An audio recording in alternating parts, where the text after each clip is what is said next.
If you've ever wondered what happens when the VP visits Greenland, turns out it starts with a dose of reality. Sit down with me. Don't let the vice president stop you guys from getting your chow here.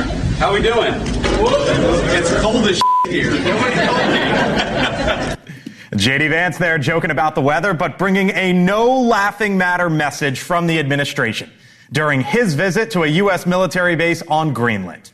Hello, good evening. Welcome to Washington. I'm Blake Berman. This is The Hill on NewsNation. In the Oval Office, the commander-in-chief saying the focus here is in part about deterrence. You have Chinese and Russian ships all over the place. And we're not going to be able to do that. We're not relying on Denmark or anybody else to take care of that situation. And we're not talking about peace for the United States. We're talking about world peace. We're talking about international security. Also tonight here on the Hill, a cold shoulder to tariffs. What happened on a phone call with the president and his new nemesis from the north, the Canadian Prime Minister. Kristi Noem, by the way, just south of the border as well. The Department of Homeland Security Secretary meeting with Mexico's leader. Plus, one governor now wants Robert F. Kennedy Jr. to go after what might be your favorite soft drink. But first tonight, here from the Hill on this Friday, no American president has ever visited Greenland. And tonight, J.D. Vance just became the first vice president. Not a sightseeing trip, though, to a far corner of the world. Rather, the White House says this was about two of the biggest players on the map, China and Russia. Our Kelly Meyer starts us off tonight live at the White House. Hello, Kelly. Hey there, Blake. So President Trump sending his vice president with the message, quote, "We have to have it." But a big question in all of this is exactly what the U.S. will do to get it. Take a listen. Our message is very simple. Yes, the people of Greenland are going to have self-determination. We hope that they choose to partner with the United States because we're the only nation on earth that will respect their sovereignty and respect their security, because their security is very much our security. So the idea here, Blake, the VP says, is to let Greenlanders, quote, choose to become independent from Denmark, and then there will be conversations about what comes next. If it's left up to Greenland, though, they may run into some trouble because a recent poll shows the idea is very unpopular. 85% of Greenlanders do not support joining the U.S. Vance didn't exactly rule out, though, the use of military force to acquire Greenland. He just said he doesn't think it is ever going to be necessary. And he had some strong words for Denmark, saying they are failing to keep Greenland safe. He argues the U.S. will be able to keep Greenland more safe. Blake. All right, our Kelly Meyer live tonight on the North Lawn. Kelly, Canada, by the way, calling. President Trump speaking with the Canadian Prime Minister Mark Carney today for the first time since Carney took office 2 weeks ago. The president speaking about that call from the Oval. We had a very good conversation. We're going to end up with a very good relationship with Canada. The two agreed to meet after Canada's election, now scheduled for the end of April. That call comes a day after the Prime Minister declared Canada's alliance with the U.S., quote, over due to tariffs and the escalating trade war. The Homeland Security Secretary Kristi Noem on the final leg of her three-day Latin America tour with a visit today to Mexico. Secretary Noem meeting with the Mexican president, Claudia Sheinbaum, as trade tensions rise between the U.S. and the country on our southern border. Joining us live, Allie Bradley along the southern border once again for us this evening. Allie? Yeah, hey, Blake, DHS Secretary Kristi Noem wrapping up a pretty busy week in Latin America, meeting right now with Mexico's President Claudia Sheinbaum in the closed-door meeting right now. So we had cameras there while they were actually meeting each other, greeting. You can see them shaking hands there, and then posing for some photos there in the room. There were secretaries of the Interior, Security, and also Foreign Affairs there to discuss matters at hand. So Sheinbaum earlier today saying that Mexico's, the coordination will be respecting the sovereignty with immigration as a personal priority, saying that the meeting would be cordial and collaborative. Looks pretty cordial from what we can see. But again, those doors are now closed, so we're not inside. Now, this all comes as the Trump administration has continued to point fingers at the country to our south here in Mexico for fentanyl pouring into the country. Also saying our neighbors to the south weren't doing enough to prevent illegal immigration into the U.S. or stop the cartels, who the DEA says are present in all 50 states. Now, in order to boost this coordination on security threats like the criminal cartels and cross-border crime here, starting April 7th, we're actually going to start seeing 11 U.S. Army Special Forces arriving on C-130s. They're going to be working alongside Mexican military forces. The move here approved by Mexico's Senate this week. Sheinbaum also addressed, of course, the tariff talks, saying those talks are ongoing, Blake. But she says she won't know the impact to Mexico until the so-called Liberation Day on April 2nd, Blake. All right, a little bit of cooperation and coordination there, but these 5 days coming up here next week, really, to be fascinating as well. Allie Bradley live for us once again on the southern border. Allie, thank you. New York City police tonight searching for two people accused of vandalizing a Tesla in Brooklyn. Investigators say the suspects carved swastikas and the word Nazi into Cybertrucks.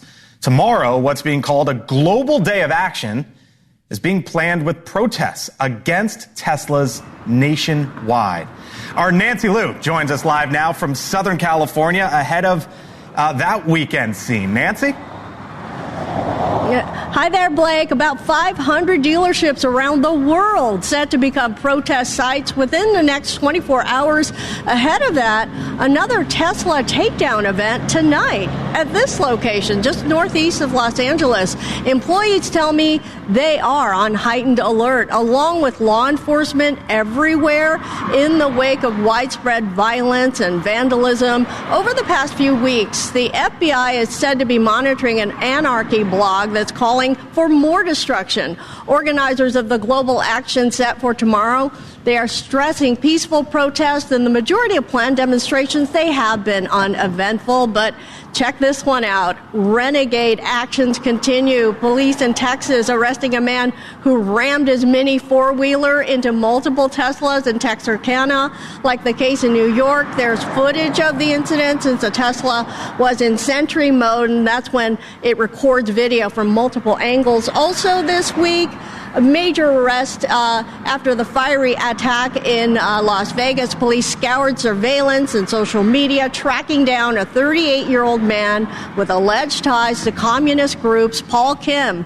facing a federal arson charge, which carries a potential sentence of 20 years, Blake. So wow. Serious federal crackdown underway. Nancy Liu live for us in Southern California tonight. Nancy, thank you. All right, so we are just 5 days away. Speaking of vehicles, from the president's tariffs going into effect on auto imports. The president asked a question today that many Americans are thinking to themselves right now. Should Americans buy cars now if they want to avoid higher prices? And then just a follow-up. No, I don't think so. I think you're going to have a country that's going to boom. Wall Street selling off today, reacting to a new inflation reading that came in hotter than expected. The top three major indices all selling off, all closing out in the red to end the week. NewsNation, by the way, also told tonight that when the president spoke with the automakers earlier this month, he warned them not to raise prices. With me now, Chris Steyerwalt, host of The Hill Sunday, senior fellow at the American Enterprise Institute. Whole hog politics, voters tell Trump to back off tariffs. You write today. I'm going to get to that in a second, Chris. But first, during the campaign, Kamala Harris talked about price gouging, right? And at the time we said, no. That's price controls. Right. And you don't hear Democrats talking about that now. The president of the United States telling leaders of an industry to not raise prices, that's price controls. Well, we just saw evidence earlier. Donald Trump makes people crazy, both his opponents and his supporters. If you would have told us 5 years ago that progressives would be vandalizing Teslas and having mass demonstrations against Elon Musk, we would have said no. And then if you could see that somehow driving an electric car would become right-coded and MAGA switched, red-pilled, you'd say, what in the heck is going on here? So Donald Trump makes people crazy. And whether you like that or don't like that, that's the reality.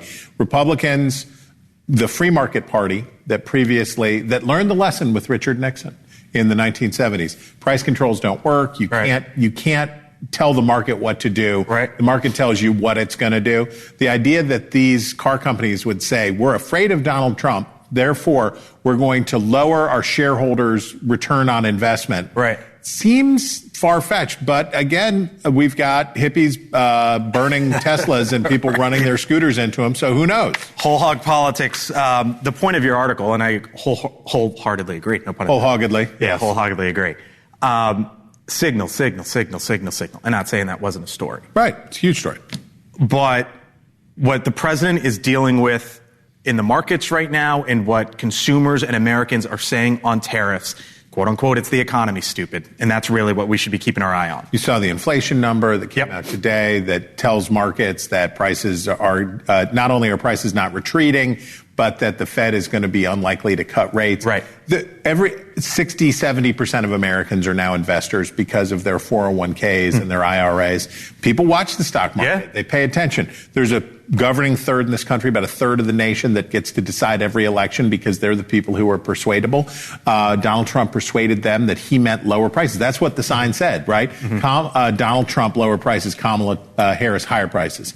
That was the message, and it was a good and effective message. Yeah. If prices don't come down, voters will punish Republicans brutally in the next election. In the midterms, November of next year. A lot of time between now and then. Yeah, but maybe the gear catches. Maybe Donald Trump is right. Maybe Donald Trump is right in the way that Joe Biden wasn't right when he tried an economically unpopular position and it blew up on Democrats. It's Friday. That means we get a little Friday Night Unfiltered later in the show to end it. Raw excellence ahead. Chris back with me later tonight. Thank you, sir. Appreciate it. All right, but before then, and still to come, a powerful earthquake hitting Southeast Asia.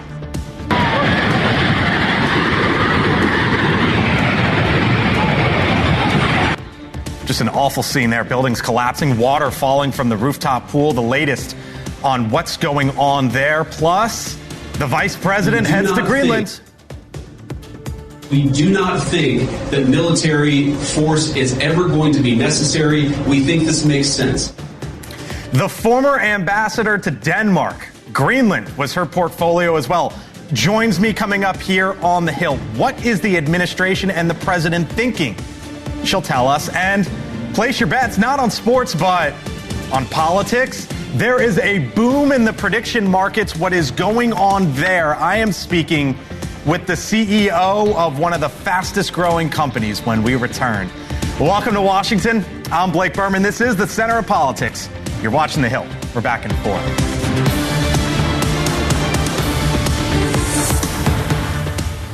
This is NewsNation, ranked least biased among news channels. That's why we're America's fastest growing cable news network. Go to joinnn.com to see for yourself.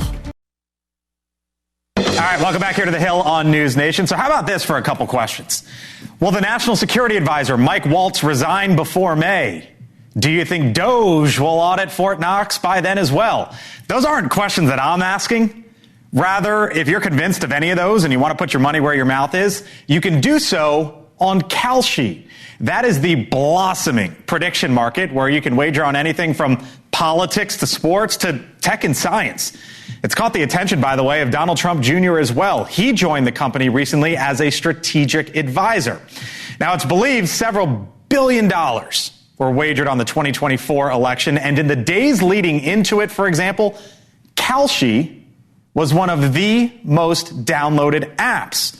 But now the rise of prediction markets could be one of the latest DC battles as the CFTC, that traditionally regulates futures markets tied to Wall Street, well, it's now set to hold public input on prediction markets, a roundtable in a few weeks or so, possibly leading to further regulation.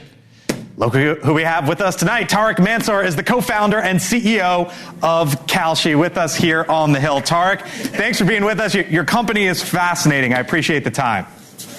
Well, thanks a lot for having me. Pretty excited to be here. Of course. So you guys are in the news. New Jersey came after you today, for example, with a cease and desist order. The CFTC is holding a roundtable on prediction markets in the upcoming months. I wonder, Tariff, where all of this is headed.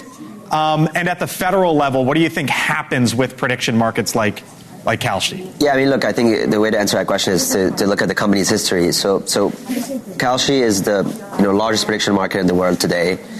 We've scaled astronomically after we won our legal battle against the CFTC in November, and legalized election trading for the first time in 100 years. But if you look at the history of the company, our approach has always been regulated, trust, and credible first. So we spent 3 years before we launched a single product getting regulated by the CFTC, by the federal government. And we chose to do that because as we were building this financial market, which has the potential to be one of the largest financial markets out there, we believed that having regulation, and we believe that building something that people can trust was actually critical. And that's our approach all the way to today. And that's what we're going to keep on doing. What do you think you've hit on here, generally speaking, Tariff? So I think it's very simple. I looked to start the company when I was spending time in Wall Street at Goldman Sachs and Citadel and other financial institutions. And what I saw is that what people really care about and have opinions about and what they're really worried about, they're not things like what is the price of this stock option or what is this, how do we price the swap? It was like, will Brexit happen? Will Donald Trump win the election? Will it rain tomorrow? And, who's going to win the Oscars? Those are the things that people can relate to. And we want to build a financial market that is for everyone, not for a select elite few. It's the CFT roundtable, if I misspoke there. I want to show one of the things on Kalshi, for example, right now. Obviously, one of the big stories here in Washington is actually Greenland, with the vice president going and the president talking about it today. Will the U.S. take control of any part of Greenland? And right now, it's about 31% on Kalshi. This is obviously a political topic, right? It involves the president of the United States, U.S. foreign policy. As I mentioned, billions were believed to be spent on the 2024 election. What do you think the ceiling is here? Because sports, wagering on sports and in casinos, that's a decades-old story. But now we're starting to get into the political arena here. I mean, look, I think Kalshi is much beyond that. So we were a financial market. It's like a stock market, but you trade on politics, you trade on weather, climate, economics, sports, and so on. In the election, we saw billions traded on the election. I think since then, the exchange has been scaling and growing at an astronomical pace. It is the fastest growing asset class in exchange in the U.S. today. So the ceiling, I think this can rival the stock market in 5 to 10 years. So politics specifically, or politics and Kalshi more broadly. But yeah, I think both are going to be very, very large. Think about it this way: you trade on the credit risk of the country or our interest. Why can't you trade on our political activity, which is one of the most important things that impacts everything? And the interest in that is at least as large as what interest rates look like. And interest rates are a multi-trillion-dollar market. I don't see why the political market would not be the same. So you think it could get into the hundreds of billions, potentially? Definitely in the hundreds of billions, potentially into the trillions. Wow. So let me ask you this. Politics and elections, it's viewed as sort of sacrosanct, right? And anytime you bring betting, right, or money, gambling on something, there are concerns about, maybe some bad can happen. What would you say to those who might say, you know what, I kind of want the money out of this side of the equation? Sports, whatever, but keep it out of this. Look, I think people were saying that before we got approved by a federal court that saw that we were right on the law and that these manipulation concerns are not real. We ran the market for 3 weeks, and guess what? We got 500 million site visits on the day of the election.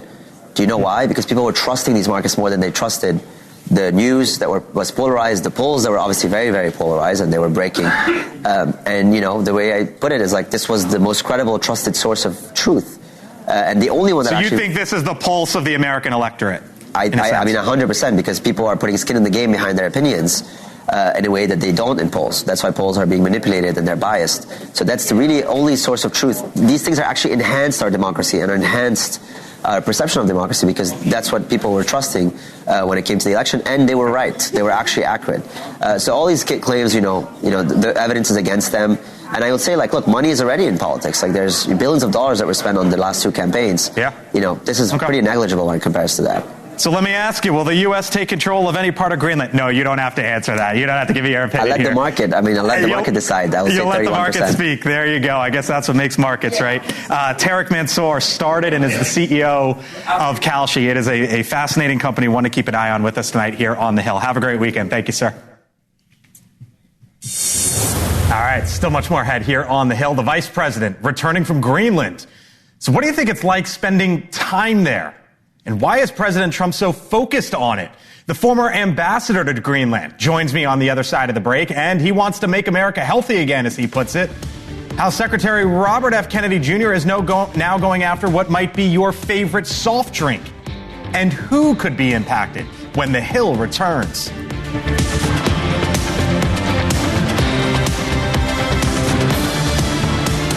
You're listening to The Hill on NewsNation's audio stream. Available 24/7 on the NewsNation app. Or just say, Alexa, play NewsNation.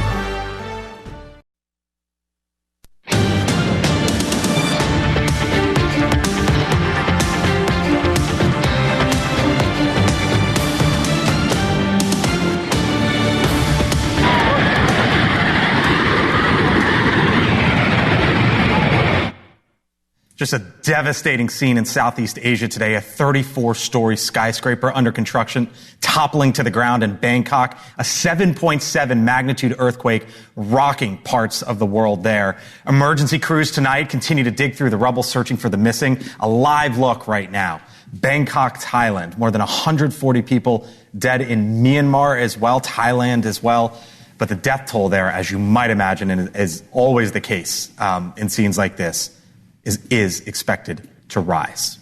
Meantime, the Vice President, J.D. Vance, the Second Lady, Usha Vance, the National Security Advisor, Mike Waltz, and a U.S. delegation now on their way back tonight from Greenland.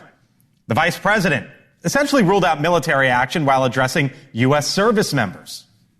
We do not think that military force is ever going to be necessary. We think this makes sense. And because we think the people of Greenland are rational and good, we think we're going to be able to cut a deal, Donald Trump style, to ensure the security of this territory, but also the United States of America. The U.S. delegation receiving a military briefing and toured the important American military base on Greenland's northwest coast, the Pitifik Space Base. A map here shows the strategic importance of Greenland to the United States given its proximity to the Arctic Circle. Back here in Washington, the president stressed his interest in Greenland, but also brought up China and Russia. If you look at Greenland right now, if you look at the waterways, you have Chinese and Russian ships all over the place. And we're not going to be able to do that. We're not relying on Denmark or anybody else to take care of that situation. And we're not talking about peace for the United States. We're talking about world peace. We're talking about international security.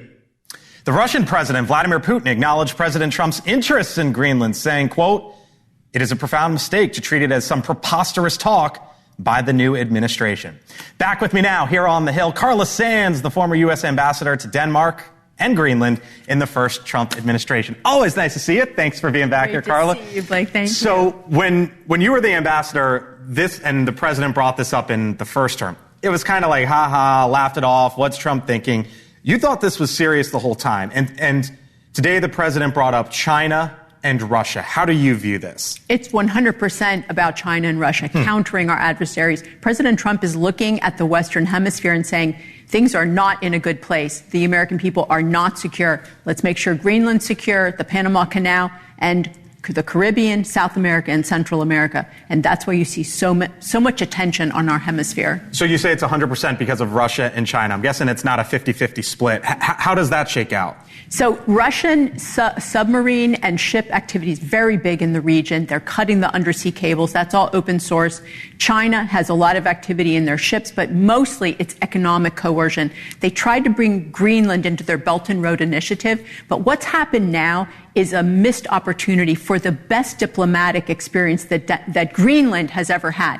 Every country wants a visit by the Second Lady of the United States. Every country is dying for that visit. It comes with special things.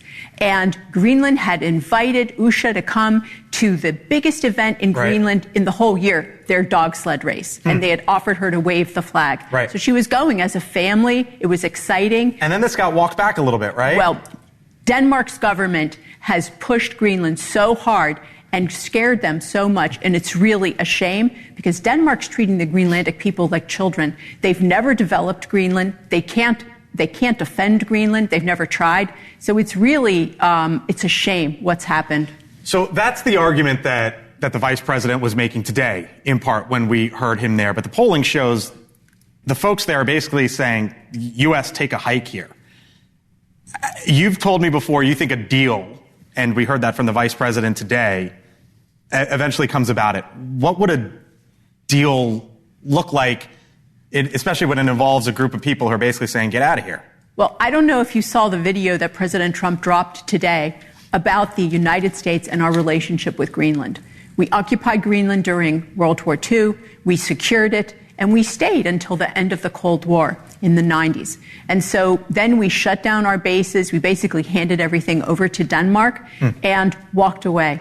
But because we walked away, we haven't been securing the Arctic, the high north. Okay. We've really let our attention go to other places, like wars in deserts. So you mentioned the Arctic and the high north. I know the Earth is not flat. No. But I want to direct your attention over here real quick. This is sort of the world map, right? So this is the Pitofik Space Base, which is where the Vice President, Michael Waltz, were. Right. It's above the Arctic Circle. Above the Arctic Circle, the northernmost military post that we have, right? Yes. And so you got the Arctic Ocean here. You've got several seas and waterways. Russia and China, of course, the U.S. way down here. So when you look at this map as the former ambassador of here and over here, what do you see here? What's sort of the strategic importance of all this? So Greenland is the key, and it's actually shaped like a keyhole, kind of, in a bigger map. Okay. Greenland is the key to our security in this region because the seas around it are so important, but also the land. It holds a lot of wealth. It's never going to be able to be tapped unless a superpower. So the population is basically here. A lot of it. Yes. A lot of it, right? And the space base that we have is up there. Yes, and when you say a lot of it, I mean 57,000 people on a landmass. The part not covered with ice is the size of the state of California, but that Greenland is 1/3 the size of the continental U.S. So it's gigantic, very lightly populated. Lastly, here, Vladimir Putin is basically saying, take it seriously. What do you think he's thinking right now? Well, watching all this play out. Yeah, what's not on that map is the Russian coast that is heavily militarized. Old Cold War bases have been opened up and refurbished. They've built new bases. They have 40 icebreakers. Some of them have missiles on them. The United States has 2. It is just a little bit of the lay of the land. The president is serious about this. Carla Sands knows it because she was the ambassador in the first administration. So nice to see you, Carla. Thanks, Blake. Always. Talk to you again soon. Great. The store's not going anywhere. No. All right, thank you. Still to come here on the Hill. RFK's mission to, as he puts it, make America healthy again. We're reforming every part of the agency to make sure that our food supply is good and that we have the healthiest kids in the world. The top U.S. health official now going after something a lot of people love to drink, soda. What's going on there? And remember Robert Mueller? He led the Russia investigation into the president. Now people with ties to the former FBI boss are feeling the president's wrath. What's going on here? Full panel, other side. Crime is complex. I follow all the details, wherever they take me, even face to face with a killer. What if being honest actually made things better? I have been honest. Watch Banfield, weeknights, 10/9 Central, only on NewsNation. I'm Blake Berman, and you're listening to NewsNation, news for all America. To find NewsNation on your screen, go to joinnn.com. We are reforming the SNAP program so that we're not poisoning kids. 10% of SNAP is now spent on soda drinks, which are giving diabetes to children. And we are starting kids addicted to these sugar drinks when they're very young in poor communities. That, of course, the Health and Human Services Secretary, Robert F. Kennedy Jr., appearing on Cuomo here on NewsNation last night, pushing the Make America Healthy Again initiative, as he puts it, and specifically going after soft drinks. Now, the secretary announcing earlier today that the administration will begin to allow states to ban those who receive federal food assistance, otherwise known as the SNAP program, from using the money to buy soft drinks. RFK Jr. made the announcement in West Virginia, the same state that became the first in the country to sign legislation banning food containing most artificial food dyes. Also, a part of the MAHA, as it's known, movement. Inserting themselves into the refrigerator of the American people, or is it exactly what the country wants? With us now, full panel here. Brad Howard is a Democratic strategist. Denise Gitsham, NewsNation contributor. Chris Direwalt, host of The Hill Sunday, senior fellow at the American Enterprise Institute, and she is the national political reporter for The Hill, Julia Manchester. Hello to you all. Hello. Nice to have you all in. Happy Friday, by the way, I should note. RFK Jr. here in West Virginia making this announcement, trying to give the governors flexibility on what can and cannot be used with SNAP benefits, Brad. Yeah, I mean, I think it's a noble public health initiative in the sense of, kids drinking a bunch of soda is bad for their teeth, bad for their health. I think he makes a convincing health argument. From a policy and ideological argument, isn't this typically the kind of things that Republicans are against, that they view as government overreach? You're now telling adults that they should or should not raise their children. But look, now Utah just recently banned fluoride in its water, so maybe we need to get rid of the sodas if we're going to preserve kind of dental hygiene here. But there's some ideological inconsistencies here that's very much in line with what RFK has been talking about. And I remember a day when Democrats got dinged for this, the mayor of New York. What about that? Which is keep the government out of, it is funds and they can sort of set how it's used. Well, this is when the Californian in me and the conservative in me get all conflicted. This is when you got to figure it out. I'm like, what am I really? Right. It's hard to argue with that, right? It's like, how do you side with big groceries and big soda manufacturers in the sugar industry against the welfare of children? I mean, we have $730 billion that we spend on preventable diseases, addressing those by taxpayer dollars. Why? I think the conservative argument is, why do we want to fund both sides of that issue? Why do we want to give money to folks to spend money on things like soda when we're actually having to pay for it on the other side? And that, to me, is a conservative way a conservative would reconcile two sides of this issue. For SNAP benefits, Julia, cold drinks, but not hot ones, are SNAP eligible. Energy drinks eligible as well. Not eligible: alcohol, tobacco, vitamins, toilet paper, diapers, animal food. So just some of what you can and cannot use. And by the way, I should note, 42 million people, that's about 1 in every 8 Americans, are eligible for SNAP benefits. Well, that's interesting in terms of how they make that distinction between soda and energy drinks, for example. I mean, if you compare, I don't know, I'm not an expert, but Diet Coke versus Red Bull. I mean, there's questions about, how healthy an energy drink is. So I think there's going to be, there's going to be a big fight going forward. I don't think big soda, if you will, is going to take this lying down. I think there could also be, a lot of objections from Republicans as well when we look at the conservative argument against this. My question is, though, does it impact Diet Coke? Because I love that. My favorite West Virginian. This was announced in your state today. West Virginia in 2023. 6 states plus D.C. in which at least 16% of the public was on SNAP benefits. West Virginia, one of those 6. You better mention Arkansas too. You don't just come out. I'm not coming. Don't just come up here. He's my favorite. We're slightly above West Arkansas.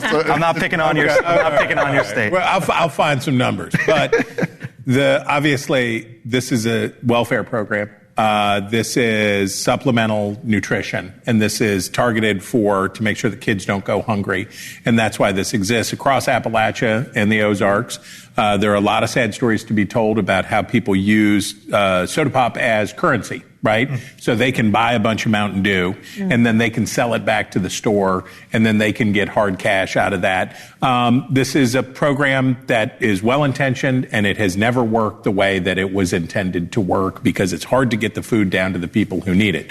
Kennedy is doing this, though, at the same time that he just cut. I read just before I came in here that they're shutting down the HIV/AIDS infectious disease office at HHS. So Kennedy's doing a lot of big stuff. He's making a lot of big changes. Some of it will be popular, some of it won't.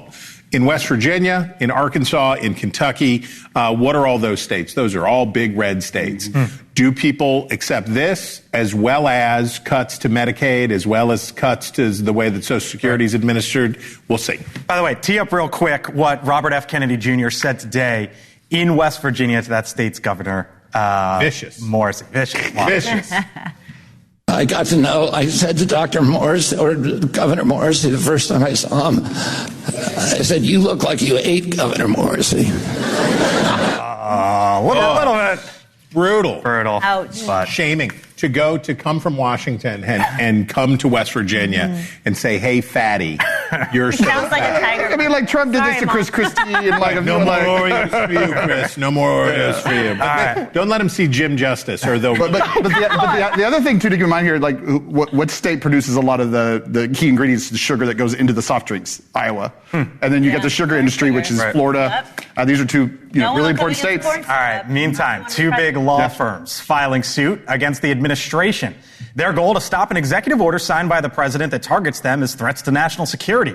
The order could strip firm employees of security clearances as well as barring them from entering federal buildings, and would most likely discourage federal officials from doing business with them.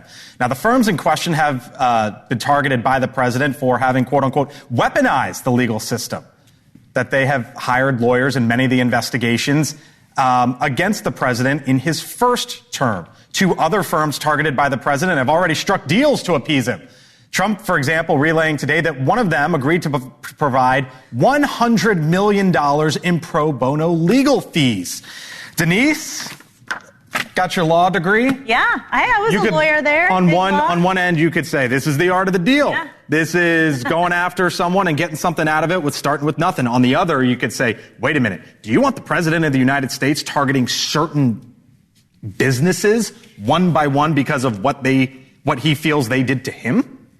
Political vindication is all that this is. That's the third option. Because when I was an associate at my big law firm on K Street, Democrats outgave Republicans at our PAC 6-1. And so when you start seeing those kind of skewed numbers, and you know what President Trump is going to do to you if you go after him, I'm not saying it's right, and I still don't know how I feel about it, but I do think that sometimes law firms can get a little cute about how they politicize everything to the benefit of the left. And President Trump is calling it out.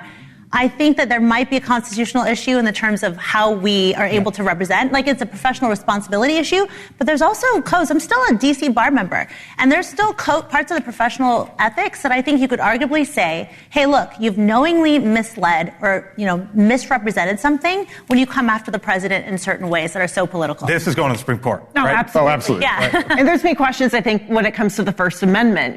Do these law firms have the right to represent, the DNC, the Democratic National Committee, or other political entities? Can you bar them from a federal building?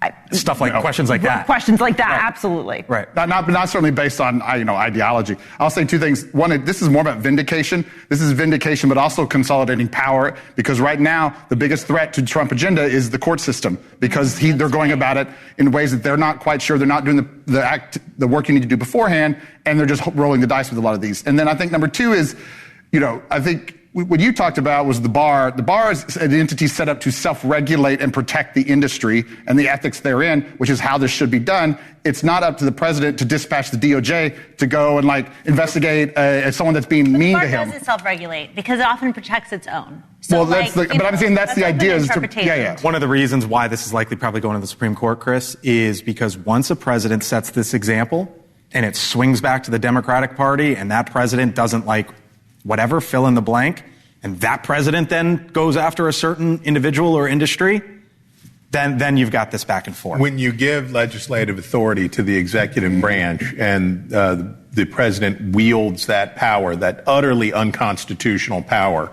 it is tantamount to a bill of attainder. I'm choosing you. I'm not targeting law firms that do certain things. I'm naming you, I'm choosing you, and I'm punishing you. That is what happens when Congress cedes its authority to the executive branch. Democrats and Republicans have spent 60 years hoping that the executive branch would be a king. Donald Trump is acting like a king, and now people are unhappy. All right. Thank y'all. Appreciate it. Still to come here on the Hill, Steyerwalt and I. Friday night unfiltered. Ooh, pictures, graphic. America has coming. I don't know. We don't know what's coming. That's the whole point of this.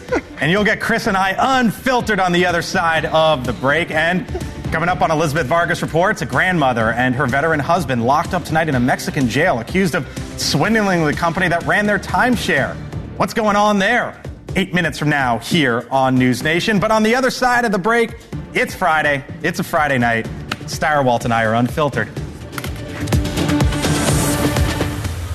I'm Ashley Banfield, and you're listening to America's fastest growing cable news network, News Nation. News for all America. Friday night here on the Hill, and that can only mean one thing. It is Friday night unfiltered. Chris Steyerwalt back with me, host of the Hill Sunday. I know everything that comes in this show up until this point, all week long. The team here on the Hill puts together some of the best images of the week. You get Steyerwalt and I unfiltered. Let's see the first one here, which would be Oh, so Kristi Noem went through Latin America today, or over the last 3 days. And this is the massive Tren de Aragua, or the massive prison in El Salvador, in which the administration is sending TDA gang members. Well, and some people who may not be TDA gang. And some who might not be. And that's the thing, is that with Team Trump, it is attack, attack, attack always. Right now, there's a big legal controversy around whether or not the people who have sent or tried to be sent, who are there, are people who have no connection to this and had a misinterpreted tattoo. And the message was, we don't care what you think. You can go to you-know-where. She went from El Salvador to Colombia to Mexico over the last 3 days. All right, so that's the first image. Second one would be... What's this? Oh. What is that? That's the Ford Motor Company, brother. I don't know how they do it because down. Of tariffs. I don't know how they do it down in Florida. Well, no. But in the United States of America, we know that that's a Ford Motor Company. So I lived in Michigan for 4. I lived in Michigan for 4 years, my man. I know. I was just trying to put it all together. Tariffs, the 25% auto tariffs, I think, is where they're going with that. What do I see when I see that? I see tourists and I see traffic, and it makes me sad. So for the rest of America should come and see the cherry blossoms, but I'll be in mourning here as traffic in Washington, D.C. We are choked by traffic. I love my country. I hope you all see it, but I really hate it. The cherry blossoms are out. They're beautiful. Yeah, they're obvious. There is tons of traffic right now. Yeah, you people are the worst. That's all I'm saying. You're the worst. We love you. Come to Washington, but when spring break is over, we're good. We're cool with it too. Exactly. You got the best Sunday show in the biz. Who do you have this weekend coming up? We've got the head of the House Budget Committee. We've got a Democrat from California, Dave Min. We're going to break down the upcoming big elections next week. We're going to talk about tariffs, and we've got just a great panel. So much excellence. Who could stand it? You talk about the big elections next week. You think that Florida Mike Waltz seat is in trouble or no? I'll tell you what, if that seat is in trouble, you can watch those Republicans. They will run like crazy. If that seat is in any kind of real jeopardy, if that's less than 10 points, if that's a 5-point win for Republicans, the freak out will be fully underway. It will be underway. We'll catch you Sunday, 10 a.m. Eastern. Thanks, brother. Feels so good. I thank you for watching all week, Monday through Friday here on The Hill.